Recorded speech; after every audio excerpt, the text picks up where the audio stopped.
Hi, I'd like to thank Randy Perkins. He exemplifies some of the same attributes that the fire service has. Some of those attributes are being a hard worker, being dedicated, and more importantly, being resilient. And we'd like to thank him for supporting some of our issues we have in the public service sector, and for continuing to be our friend and be our supporter. Thank you, Randy. Wow. Thank you very much. I'm truly honored. You know, when I got in this race a few months ago, back in November, I talked to my team and I said there's really two endorsements that I care about at the end of the day, and that's first responders, firefighters, paramedics, and teachers. And when AJ, I met with you and Ed and Jose, I don't know, 5-6 weeks ago, or however long it was, and then I got a call from you, I think a week and a half or so ago, and when we got off the phone, I felt like a 14-year-old kid.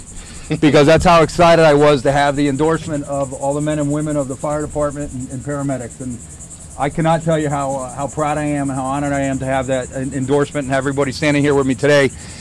And, you know, and the reason that's important is I manage disaster response all over the country, local, state, and federal government. And our first interactions, whether it's after Katrina or Hurricane Sandy, is the men and women of first responders, in particular the fire departments and the paramedics. But yet they're out there working 15, 18, 20 hours a day. We see them in fire stations. We see them leaning up, men and women leaning up against walls, trying to get 2 hours worth of sleep so they can get right back at it and get back on the communities and do what they need to do to help with the recovery efforts. And nothing is more important to me, and I can relate to hard work every day, getting up and just working hard, working the fingers to the bone. You know, my dad's a retired corrections officer with the Dade County Jail System.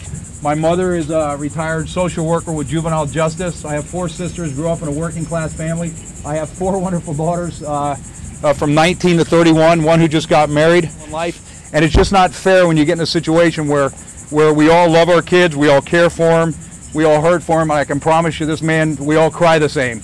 But we should not be able to provide for our families just on the size of our checkbook and how much money we have in our bank account. So I promise everyone here today, everybody in your department, everybody throughout District 18, you are not going to find a person that's going to work harder and care about your families and livable wages and insurance and pensions and the things in particular that the fire department and paramedics go through, the challenges you have. I understand them. I care about them. They're part of my core, make up who I am in life. And I know you're going to work hard for me, and I'm going to work just as hard alongside. So thank you very, very much.